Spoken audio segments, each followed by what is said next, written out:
বরাকের দুটি আসনই গেরুয়া শিবিরের ঝুলিতে যাচ্ছে কাটিগড়ায় পীযূষ।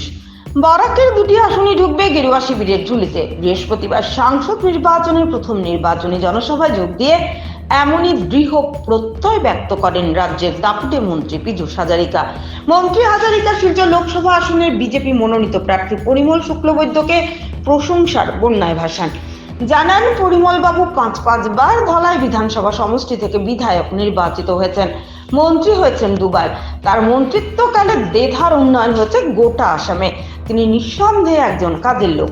তিনি সাংসদ নির্বাচিত হলে বরাকের আরো উন্নয়ন হবে বলে দৃঢ়তার সাথে জানান মন্ত্রী। অপরদিকে বিজেপি আমলে রাজ্য থেকে কাটিগড়ায় বিজেপি প্রার্থী পরিমল শুক্লবৈদ্যর 3টি জনসভা। কাটিগড়া নির্বাচনী প্রথম জনসভায় যোগ দিয়ে উৎফুল্লিত রাজ্যের প্রভাবশালী মন্ত্রী পীযূষ হাজারিকা।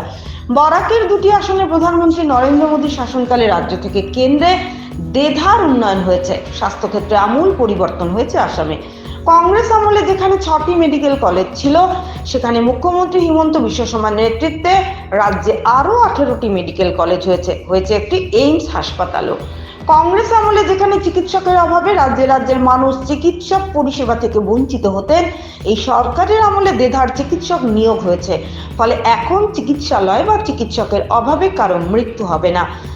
শিক্ষা কৃষিক্ষেত্রেও রাজ্যে দেধার উন্নয়ন হয়েছে।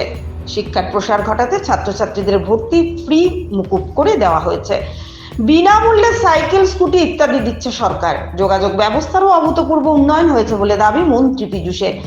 1 লক্ষ সরকারি চাকরির প্রতিশ্রুতি দিয়ে 1,40,000 চাকরি দেওয়া হয়েছে, কিন্তু বিনিময়ে গাঁঠের একটি টাকাও খরচ করতে হয়নি। মহিলাদের স্বাবলম্বী করতে হিমন্ত সরকার দেধার কাজ করেছে।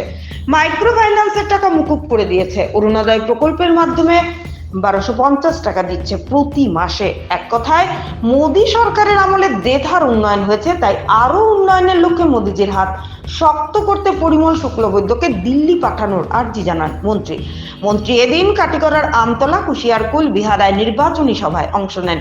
তার সাথে ছিলেন লক্ষ্মীপুরের বিধায়ক কৌশিক রায়, শিলচরের বিধায়ক দীপান চক্রবর্তী, বিজেপি জেলা সভাপতি বিমলেন্দু রায়, কনাদ প্রকাশ সহ এক ঝাঁক বরিষ্ঠ নেতৃত্ব। এদিন পশ্চিম কাটিগড়া ও কালাইন মন্ডলে কাউকে দলে যোগদান দৃশ্য দেখা না গেলেও কাটিগড়া মন্ডলে মোট 102 জন দলে যোগদান করেছেন বলে খবর। এসব নবাগতদের নিয়ে দল কতটুকু শক্তিশালী হবে তা অবশ্য সময় বলবে। লোকসভা নির্বাচন, আর এই নির্বাচনে যেমন ভারতবর্ষ সমগ্র আসামের মানুষ যেভাবে প্রধানমন্ত্রীর উন্নয়নমূলক কাজে এবং আসামের মাননীয় মুখ্যমন্ত্রী হিমন্ত সরকার উন্নয়নমূলক কাজে সন্তুষ্ট হয়ে এবং যেভাবে ডেভেলপমেন্ট হচ্ছে তার জন্য সমস্ত ভারতবাসী আজকে এক ব্যক্তি স্বীকার করছেন। তারপর তৃতীয়বারের জন্য যাতে নরেন্দ্র মোদীজিকে প্রধানমন্ত্রী করা যায়, তো আমি আপনাদের কাছে অনুরোধ রাখবো, এই পশ্চিম কাটিগড়া থেকে আমাদের জেলারা রয়েছেন, আমাদের সবাই আগামী 26শে এপ্রিল আমরা ভোট কেন্দ্রে গিয়ে প্রত্যর্পণ প্রতীক চিহ্নে ভোট দিয়ে আমরা এখান থেকে আমরা প্রত্যর্পণ চিহ্ন যাতে আমাদের মোদীজিকে উপহার দিতে পারি, এই আহ্বান রেখে আমি সবাইকে নমস্কার জানিয়ে ধন্যবাদ জানিয়ে আমার বক্তব্য শেষ করছি। সমস্ত দেশের উন্নয়ন করছে, সমস্ত ভারতবর্ষের এই জয়যাত্রায় আমরা শিলচরকে সামিল করতে পেরেছি। আমরা পরিমল শুক্লবৈদ্যকে বেশি ভোট দিয়ে আমরা এবার লক্ষ্য নিয়েছি যে 2 লক্ষের বেশি ভোট দিয়ে আমরা পরিমল শুক্লবৈদ্য মহাশয়কে শিলচর থেকে নির্বাচিত করব, এখান থেকে সাংসদ নির্বাচিত করে মোদীজির কাছে পাঠাবো। 1000 ব্যক্তিয়ে যোগদান কৰিছে আৰু এই 3000 ব্যক্তিৰ ভিতৰত সকলোৱে ডাঙৰ ডাঙৰ নেতা, বিশেষকৈ কংগ্ৰেছ দল ত্যাগ কৰি আমাৰ দললৈকে আহিছে। কিছু দলে AIDF ত্যাগ কৰি আমাৰ দললৈকে আহিছে। আমি আৰু শক্তিশালী হৈছোঁ।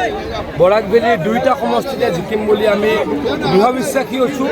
আৰু আমাৰ পৰিমল শুক্লবৈদ্য ডাঙৰীয়া অতি কমেও 2 লাখ ভোটত জিকিব আৰু তেখেত সাংসদলৈকে পুনৰ প্ৰথমবাৰৰ কাৰণে নিৰ্বাচিত হ'ব। আজি কেইবাখনো সভা কৰিছোঁ, প্ৰত্যেক সভাত দেখিছোঁ হাজাৰ হাজাৰ মানুহ।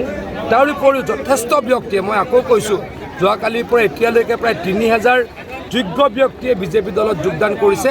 আমি আৰু শক্তিশালী হৈছোঁ বৰাকত, ভৱিষ্যতে আৰু শক্তিশালী হ'ম, ভৱিষ্যতে ৰাইজৰ কাৰণে আৰু কাম কৰিম। আমাৰ ইয়াত স্পিকাৰ দেখিছোঁ আমি আপোনাৰ দলৰ আৰু কেইজনমান এজন দুজন যায় ইলেকশ্যনৰ খাতিৰত। ডেপুটি স্পীকাৰ, প্ৰাক্তন ডেপুটি স্পীকাৰ ডাঙৰীয়াই জানে যে তেখেতে বিজেপিৰ পৰা জিকিব নোৱাৰিব, গতিকে তেখেতে গৈছে। কিন্তু মানুহ কংগ্ৰেছ ত্যাগ কৰি বিজেপিত যোগদান কৰিছে।